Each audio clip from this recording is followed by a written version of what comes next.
The door hadn't even finished closing before the manager's voice cut through the diner. "We're full. You need to leave." Naomi froze with a tray in her hands. At the entrance stood an elderly couple, hands still clasped, coats thin enough to let the cold follow them inside. They didn't argue. The man simply nodded, the kind of nod people learn after being turned away too many times. The woman tightened her grip on his arm. Naomi felt something snap. Not loud, not dramatic, just final. She heard her own voice before she thought it through. "They can sit here." The manager spun toward her. "Naomi, no. We're not running a shelter." She didn't look at him. She looked at the woman's eyes, wide with disbelief, and said it again, softer but unmovable. "I'll take them." That single sentence carried weight Naomi couldn't afford. In her pocket was the last $50 she had, money meant for her father's medicine the next morning. She knew the cost. She chose it anyway. As the couple slid into the booth, hands shaking over warm bowls of soup, Naomi smiled like nothing was wrong, while inside her chest tightened with fear and resolve colliding at once. She thought this would end quietly. Meal. Goodbye. A sacrifice no one would ever notice. She was wrong. This story doesn't begin with wealth. It begins with a choice made under pressure, and the consequences that came back through that same door days later. Like the video, subscribe to Canada's Heartfelt Tales and stay with us, because what happens next changes everything. Naomi stood behind the counter long after the couple disappeared into the night. Her hands moving on instinct while her thoughts lagged several steps behind. Plates clinked. Coffee poured. Someone laughed too loudly near the register.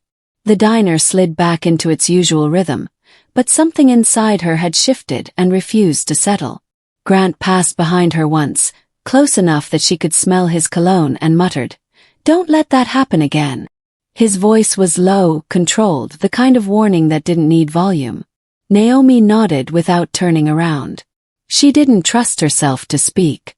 When her shift finally ended, the neon sign outside buzzed and flickered like it was tired of pretending.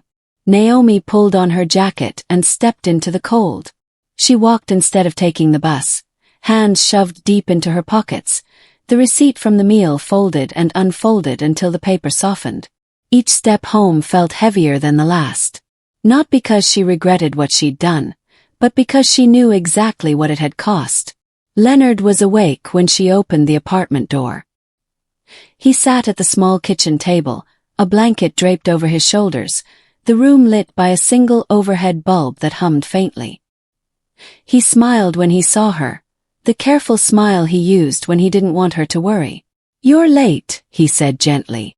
"Holiday rush," Naomi replied, setting her bag down slowly.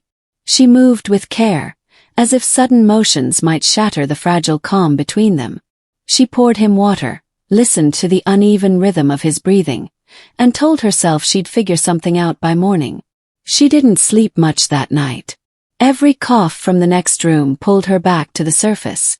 When dawn finally arrived, thin and gray, Naomi sat on the edge of her bed and stared at the empty sock where the money had been. She didn't cry. She didn't panic. She simply stood up and got ready for work. The next 2 days passed without ceremony. Grant complained about schedules. Customers came and went.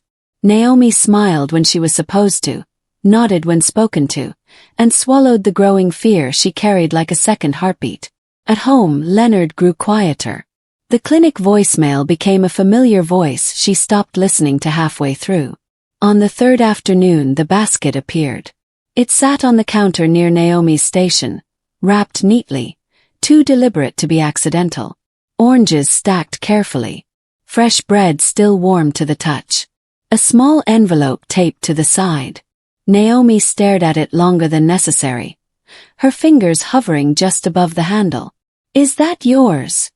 the dishwasher asked, peering over her shoulder. "I don't know," she said honestly. Inside the envelope was a card. No signature. Just a single line written in steady handwriting. "Thank you for seeing us." Grant noticed her holding it and scoffed. "Don't get sentimental," he said. "Probably church people." Naomi nodded, but the feeling didn't leave. It wasn't relief. It was something unfinished. That night, Leonard's breathing worsened. Naomi sat beside him, holding his hand, listening to the slow rasp in and out. She wondered briefly if kindness had limits. Then she pushed the thought away. She had made her choice. She would live with it. A week later, the bell above the diner door rang again. Naomi was pouring coffee when she heard it. Not louder than usual, just different. She looked up and felt the room tilt slightly. The couple stood just inside the entrance, but they were not the same as before. Their coats fit properly now. Their shoes were clean leather, worn with intention. They stood straighter, calmer, like people who expected to be acknowledged. Grant noticed instantly. He smoothed his sweater and stepped forward, smile ready. "Table for two." They shook their heads. "We're here to see Naomi," the man said. Grant's smile faltered. "She's busy." "We can wait," the woman replied, her gaze steady as it moved past him to Naomi. Grant hesitated, then snapped his fingers. "Make it quick." Naomi approached slowly, heart pounding with confusion. "Hi," she said. The man gestured to an empty booth. "May we?" They sat. The woman placed a slim folder on the table but didn't open it. The man spoke first, his voice measured and calm. "We owe you clarity." Naomi frowned. "I don't understand." "That's fair," the woman said. "We didn't explain ourselves before." They told her about the organization, about clinics quietly funded, about schools kept open, about how they had spent months going where kindness was inconvenient, watching without being seen. "We needed to know," the man said, folding his hands. "Who would choose compassion when it cost them something?" Naomi shook her head slowly. "I didn't know any of that." "That's why it mattered," the woman replied. They slid the folder toward her.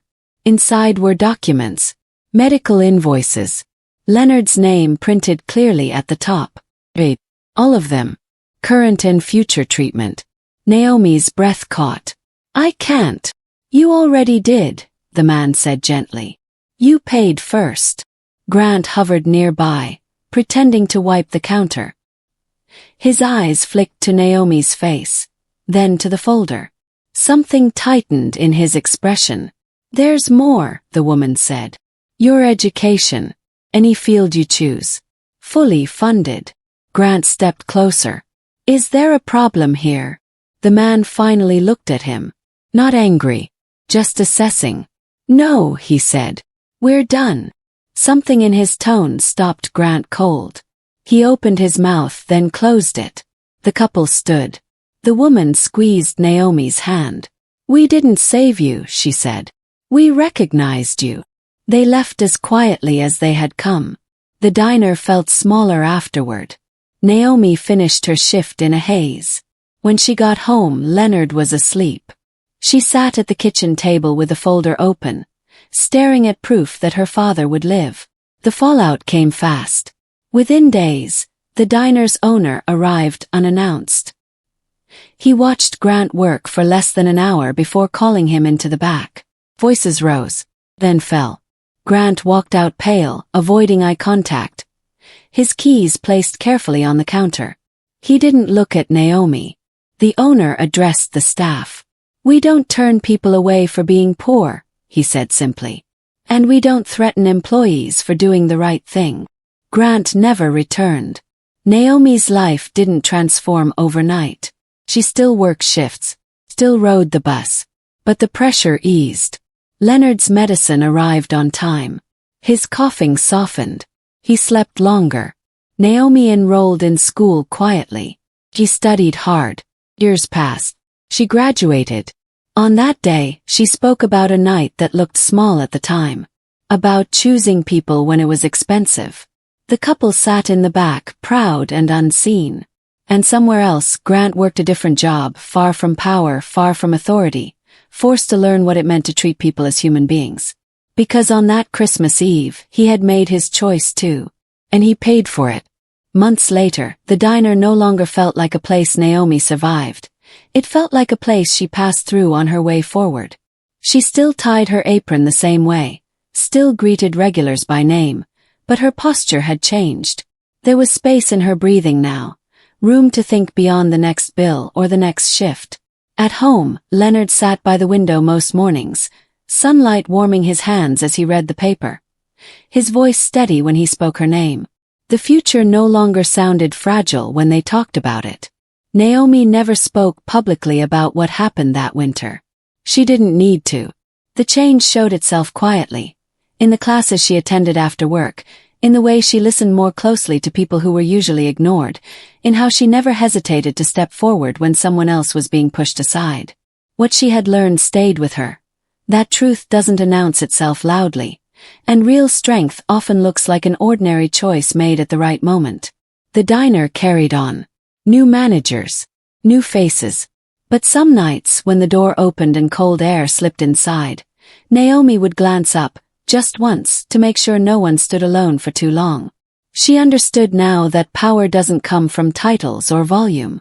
Comes from seeing clearly and acting anyway. The last image people remember is simple. Naomi wiping down the counter as the bell over the door rings, steady and unhurried, no longer afraid of what tomorrow might demand from her. If this story stayed with you, take a moment to like and share it, and help Canada's Heartfelt Tales grow by subscribing. Stories like this matter because they remind us what quiet courage can change.